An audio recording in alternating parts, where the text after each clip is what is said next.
Hi hello नमस्कार. मी प्राजक्ता. माझ्या नवीन YouTube चॅनलमध्ये आपले मनापासून स्वागत. आज आपण सोयाबीनचा पुलाव बनवणार आहोत. त्याच्यासाठी लागणारे साहित्य, आपण सोया चंक्स घेतलेले आहेत, ते आपण भिजत घातलेले आहेत 15 मिनटासाठी. आपण कोलम तांदूळ घेतलेला आहे 1 वाटी, कस्तुरी मेथी घेतलेली आहे, अख्खा खडा गरम मसाला घेतलेला आहे, 4 चमचे दही, बिर्याणी मसाला, काश्मीर रेड मिरची पावडर, चवीनुसार मीठ, हळद, जिरे, कांदा लसूण मसाला 1 चमचा, मोहरी, भाज्यांमध्ये टोमॅटो, हिरव्या उभ्या मिरच्या घेतलेल्या आहेत, आपण अख्ख्या उभ्या कट करून घेणार आहोत, 1 बटाटा साल काढून घेतलेला, कांदा, कोथिंबीर, फ्लॉवर, आलं आणि लसूण. सुरुवातीला आपण हे सोया चंक्स आहे ते मॅरिनेशन करून घेणार आहोत.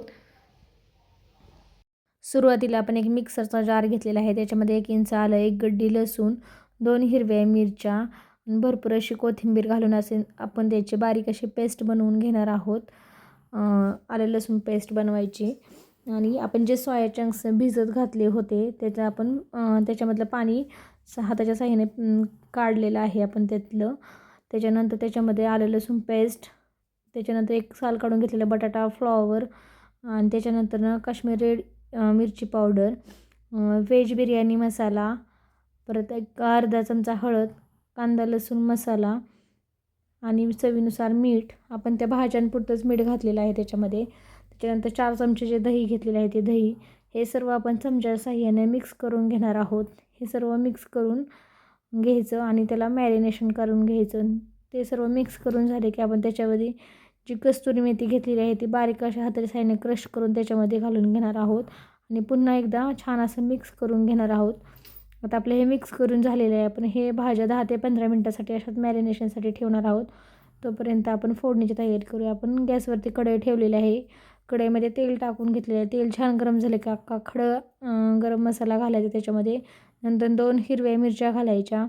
उभा कट करून घेतलेला कांदा आहे तो त्याच्यात घालून आपण उलटण्याच्या साहाय्याने तो छान असा मोकळा करून घ्यायचा आणि हलकासा 2 ते 3 मिनिट आपण तो कांदा आपण परतून घेणार आहोत. कांदा परतून झाला की आपण त्याच्यामध्ये मोहरी, 1 चमचा जिरं, अर्धा चमचा हळद, 1 टोमॅटो, हे छान असं परतून घेणार आहोत तेलामध्ये.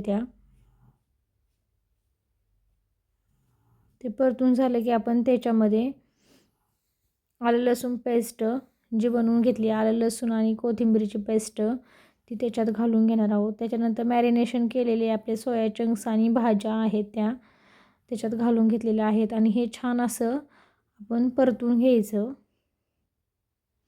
1-2 ते 3 मिनिट आपण छान असं परतून घ्यायचं. त्यातला आलं लसणाचा कच्चेपणा जो असतो पण आपण हे छान असं परतून घ्यायचं. तुम्ही पाहू शकता आपलं छान असं मिक्स करून झालेलं आहे. आपण आता त्यामध्ये थोडंसं आपण ते भांडं विसरून आपण पाणी घालून घेणार आहोत.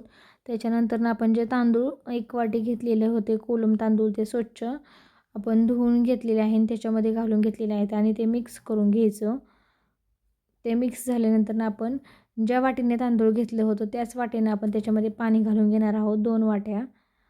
आणि आपण भाज्यांसाठी 1 वाटी, अशा 3 वाट्या पाणी घातलेलं आहे. त्याच्यामध्ये आपण त्या तांदळाच्या चवीसाठी आपण थोडंसं मीठ घातलेलं आहे. आणखीन छान असं हलवून घ्यायचं. वरतून भरपूर अशी कोथिंबीर घालायची आणि पुन्हा ते मिक्स करून घ्यायचं. मिक्स करून झाल्यानंतर आपण 10 ते 15 मिनटासाठी आपण झाकण ठेवून घ्यायचं. झाकण ठेवून आपण त्याला छान अशी उकळी आणून घ्यायची. उकळी आल्यानंतर आपण पुन्हा एकदा हे मिक्स करून घ्यायचं. मिक्स करून आपण परत झाकण ठेवून आपण हा भात जोपर्यंत आपला शिजतो तोपर्यंत आपण ह्याच्यावरती झाकण ठेवायचं. तुम्ही पाहू शकता आपला छान असा भात शिजून झालेला आहे. आता आपण तो मिक्स करून घेणार आहोत. तुम्ही पाहू शकता आपला कोलम तांदळाचा छान असा भात तयार झालेला आहे. आपण शिजला का हे चेक करूया. हा भात छान असा शिजलेला पण आहे. त्याच्यावरतून आपण भरपूर अशी कोथिंबीर घालून घेणार आहोत. आता आपला सोया पुलाव भात तयार झालेला आहे. तुम्हाला जर व्हिडिओ आवडला तर नक्की लाईक करा, शेअर करा आणि सबस्क्राईब करा.